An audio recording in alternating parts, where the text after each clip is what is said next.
Hey y'all, this is going to be real brief. This is just how I plan to get calories on the airplane, in a check bag, or in a carry on, depending on how much TSA time I want to spend, and then actually get them to my drop bags to start a race when I'm going no crew, no pacer.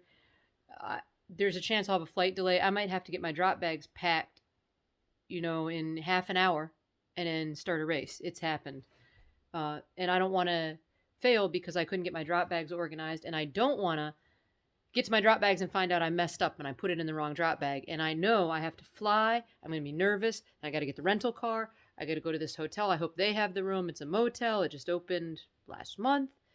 But you never know what's going to happen with a race. People get flats. Anything could happen. And I train, so I'm going to make it happen for me if I can get there at all. Okay, so what I do is I take all of the calories and I showed you last time, I figure out what I'm going to need as my minimum to get through what I think is the longest I could be on course, or even the race cutoffs, depending on the race, right? Without being dependent on aid stations. Doesn't mean I won't eat. I may come back. Sometimes I come back with, I usually go through all of my powdered calories, but I might actually only need 6 or 7 of these gels. Um, yeah, it might actually be that low a number.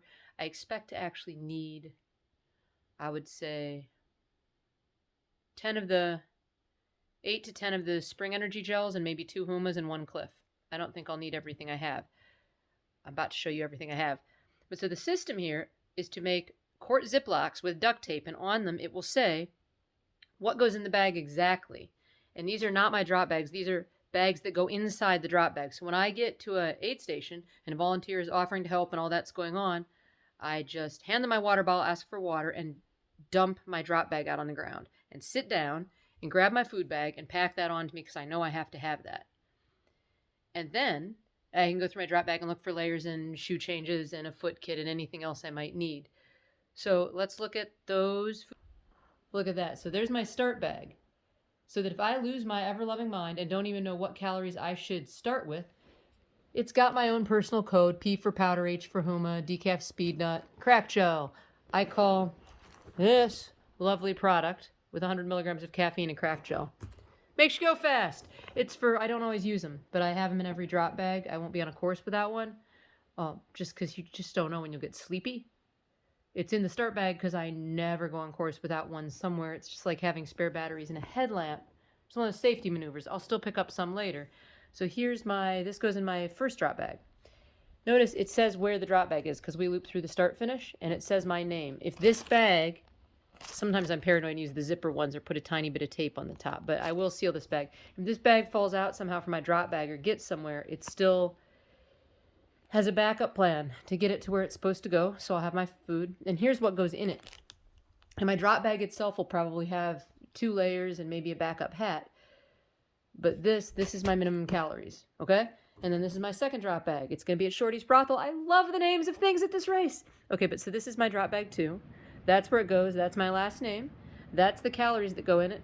I'm going to put salt and Tums in there. I may or may not need that.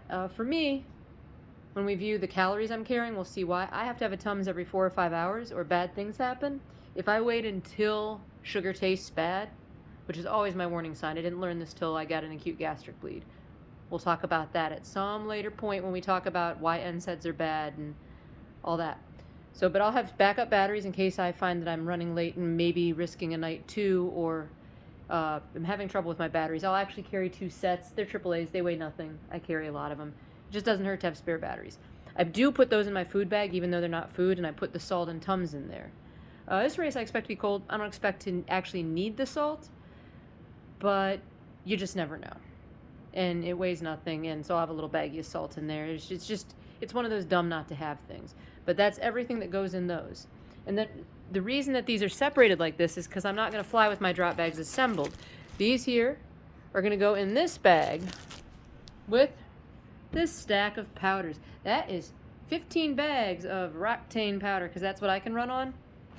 And actually, I mixed them heavier than I said I would in my original plan. These are more like 340 to 350 calories. I'm definitely overkill on the calories, I think. My drop bags will be out there when Carmel's out there. If she runs low, she can rate them, or I'll share with people, or I'll just have extra calories to bring back home. But here's all of the gel calories. There's the aforementioned crack gels. decaf spring speed nut, regular speed nut. And that's by Electrolyte Huma, which really is more appropriate to a warmer race. I ordered it when I couldn't get the lemonades. Tastes okay to me. There's the lemonades. They have a low dose caffeine in them. So do these. This is like 20 milligrams of caffeine. So I need a little bit of slow drip during the day. I've tried going no caffeine in the day and then spiking it at night, and I actually am better off with a little during the day. And these are 50 milligrams of caffeine, 5-0. These are 0 for during the day, and these are the emergency ones. So I'll put these all in one bag for the sake of travel, and then this stuff all in one bag. I'll probably put them in one of these bags. Don't put them in with these. The edges of gels can actually cut these, and that's not good. I'll show you how these are packaged. This is actually another important point. I hope you're still listening. See this bag? This is a snack-size Ziploc that has been taped shut with package tape, so it cannot open. Not regular masking tape. Look, I should be way more prepared for you guys. This is heavy-duty packing tape, like you seal a box with, okay? Every last one of these is sealed over the top like that. So when I'm coming into aid, I will actually get one out, shake it down like that, and then let's turn the camera around. Jogging along, and I'll take the thing, do that, and hold up my teeth to shake it down if it's sealed too much, and I'll bite the end off and stick it in my water bottle, right? So I'll pull my water bottle out, I'll stick the lid somewhere. So if I know I'm going to go in the aid station, I may not do that, but usually, especially early on, sometimes all the way through 100, depending on what's happening, I will get my water bottle full as I walk the last football field or so into the aid station. I get this in there and then put the lid on and make sure it's a lot closed. So when I get to the aid station, I can just ask for water and keep going. So some of my aid station transitions are actually about 45 seconds. That's all it really takes to get someone to fill your water bottle, put the lid on, stow it, grab one or two things off the table if they're appealing. For me, it's usually just bananas, unless they've got some kind of avocado rice sushi stuff. Love watermelon, can't eat it. Will eat pineapple if it's there, even though I don't eat it in life. Always sits well. Potatoes, but sometimes they're hard for me to swallow. I like them, and just, I don't know. I have a lot of trouble with solid food in races. Although, Mountain Masochist, I ate bacon. I was practicing. And, actually, Cloud Splitter also. So I'm getting better with that. We'll see at this race.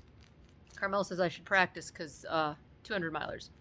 Okay, but again, tape these so that you don't spill them. You are prepared for no crew. Don't tell me, oh, but my crew and my pacer will put this in my water bottle. No. You can have them, and they're wonderful, but do not make a race plan that is going to fall apart when your crew car gets a flat, and then, heaven forfend, your hands are cold and you're shaky and it's 2 in the morning, and the aid station has 2 volunteers, and they're busy with hypothermic guy and puking person over there, and they're exhausted, and you're trying to take a baggie and open the Ziploc and pour it in your water bottle, and your water bottle tips over, powder gets all over everywhere, you're missing half your calories, you don't know what to do, your hands are sticky because you get all panicky and forget to clean them off, there's not running water, you don't even feel like it, it's cold out. Tape the baggie shut, bite the corner off, stick it down in the bottle. You won't spill anything, you won't lose your calories if you use powder. If you don't, and you're using food and the baby food things like Carmel uses, Godspeed. I love it. Still, you can put on your bags what is in each one. I think you probably need, yours might fit in something this size. It's still a real good idea to have a bag that says what goes in it. And even if you've got something that goes, like ensure something that doesn't fit in here, I can't imagine though.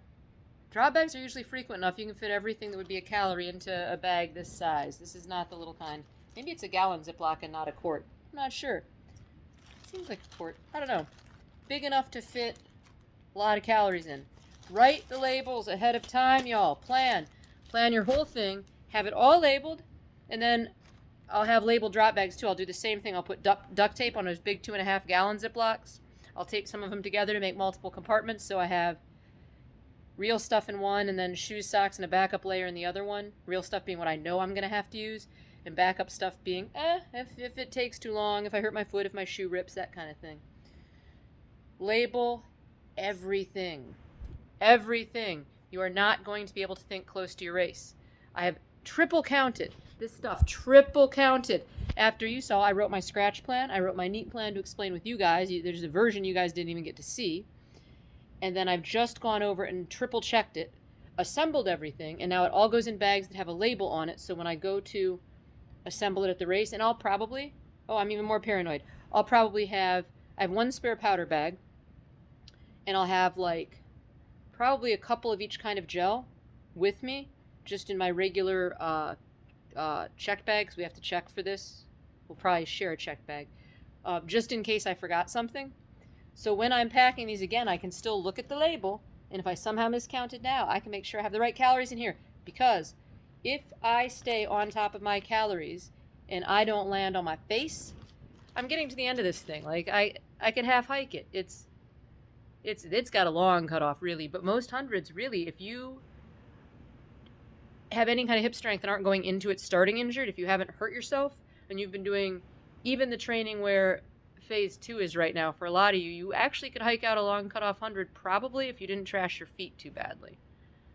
Trashed feet can really ruin it. You definitely have to have a lot of sock changes and skin lube changes. And the less experienced you are, the better an idea it is to have backup shoes, because they always fit different. But if you can keep your calories up, you can really hike a long time. And even with the sleepies, if you can keep your calories up, you can be all right. It is astounding how far and long you can walk if your feet are somewhat intact and you keep your calories up, okay? And that's it for this one. I said it was going to be short. I just realized I went on like 11 minutes. All right, so I'm going to post this. Y'all have a good day.